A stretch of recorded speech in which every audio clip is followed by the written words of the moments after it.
Pilotwings Resort was a launch title for the Nintendo 3DS way back in 2011.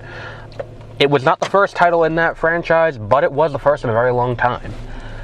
Does the game hold up? Is it just as good as it was way back 15 years ago? We are going to dive into that this week on the Backlog Files.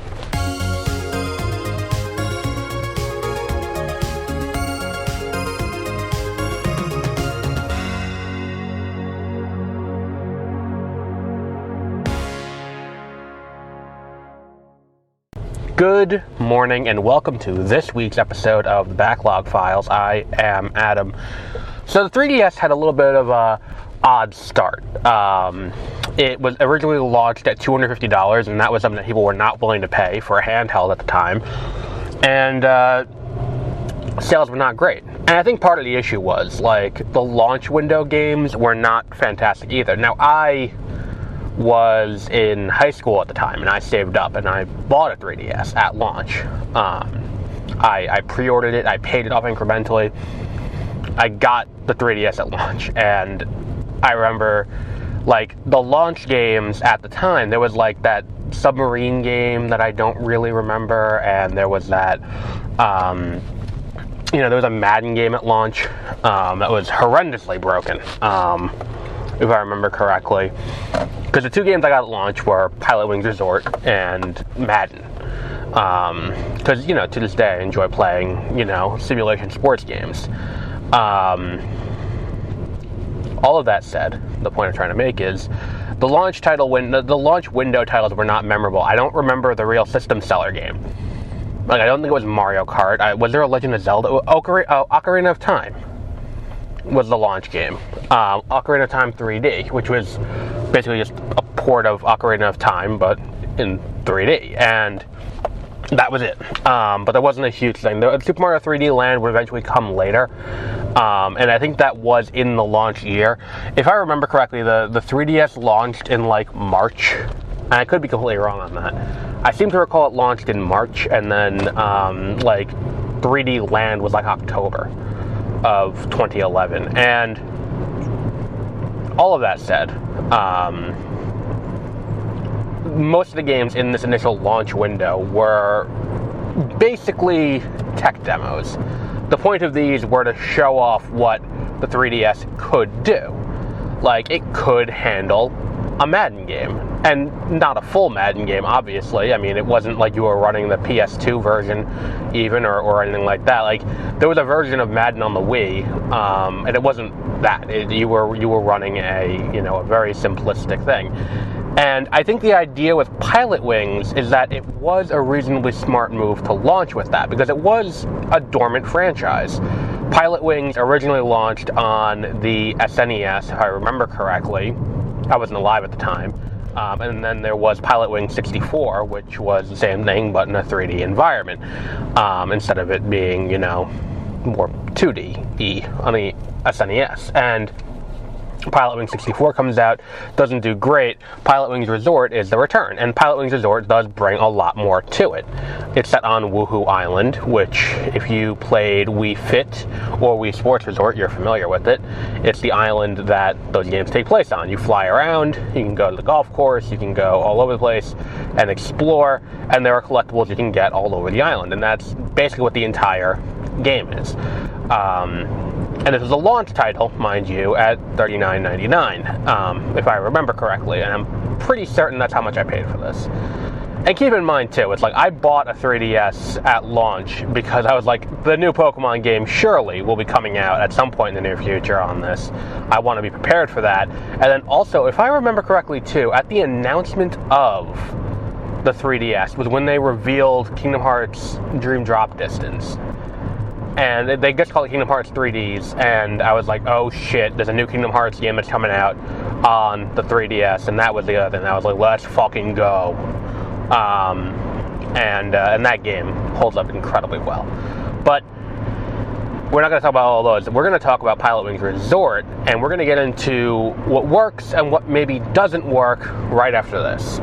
If you want reviews like this every week, follow Beware of Spoilers on Spotify and check out everything we cover at mwpnews.com. So, like I said, the game is kind of thin. There are a few different vehicles you can fly. There are multiple planes. There's your typical biplane. There is your, like a fighter jet too. There's the flying squirrel suit. There is the jetpack. There is I would say the best way to define it is like Leonardo da Vinci style flying machine with pedals that you can use. That's like a glider, and then there's your traditional hang glider. Each thing has different missions that go along with it, and there's mission mode where you get licenses and you get stars for completing the missions. And then on the other side there is what's it called? There's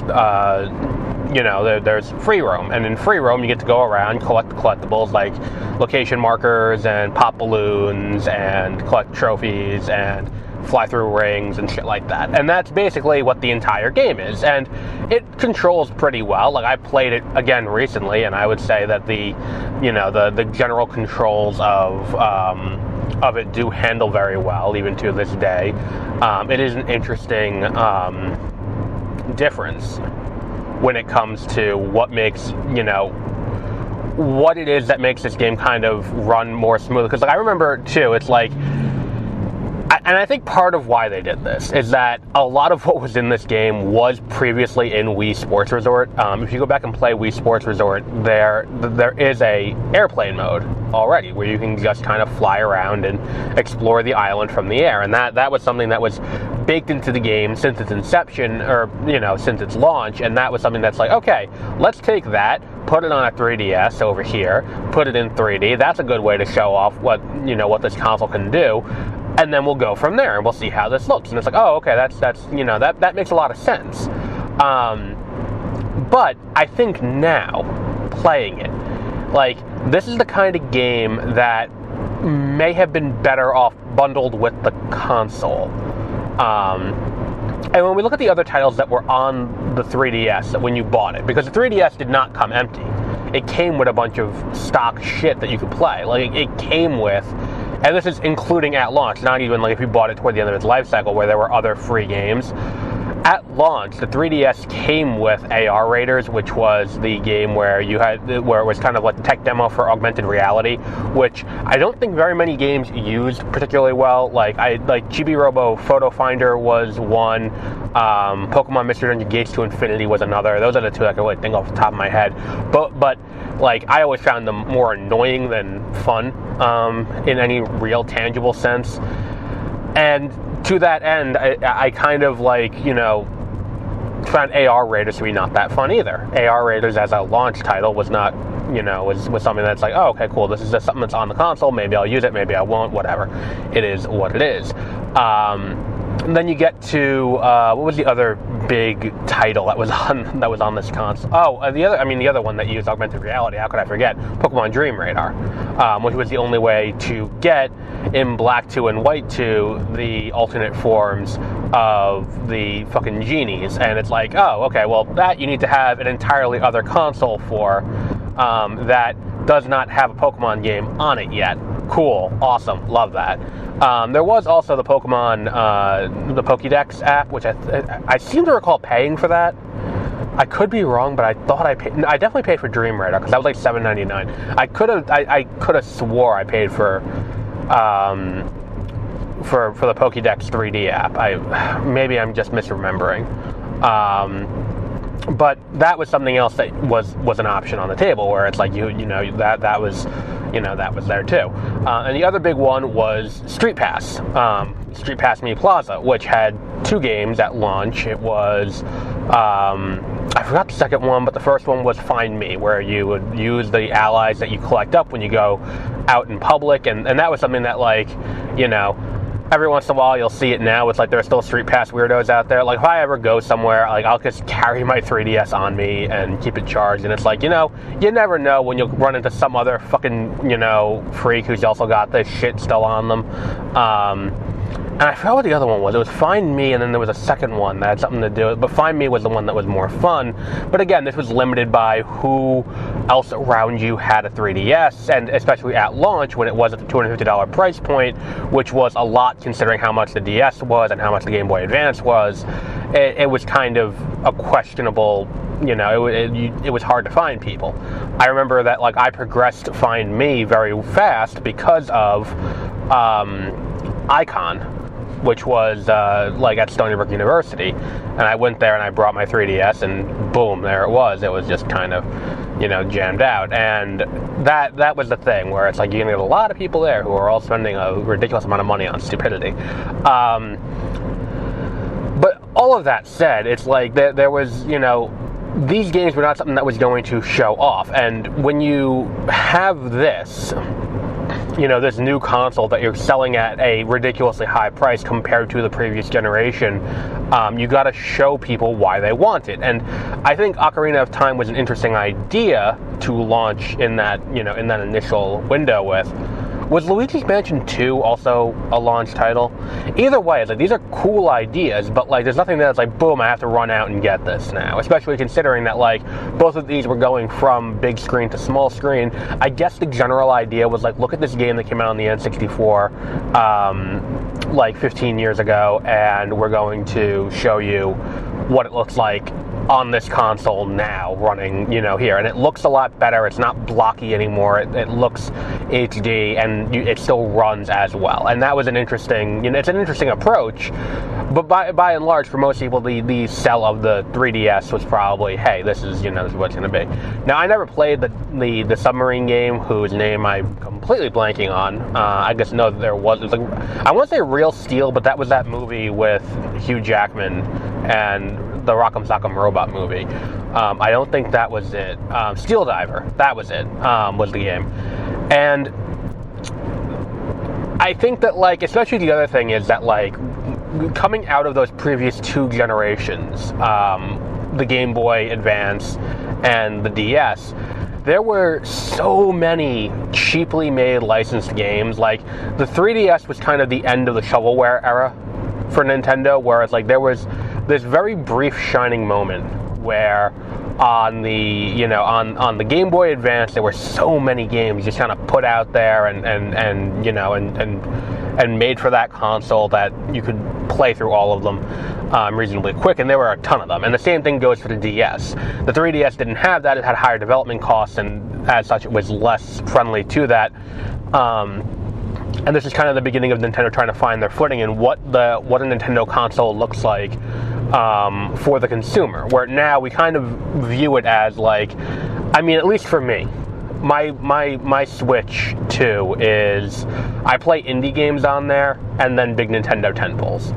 I'm not looking for second-party games. I'm looking for first-party from Nintendo, or like, Pokemon, which is technically not first-party, but close enough.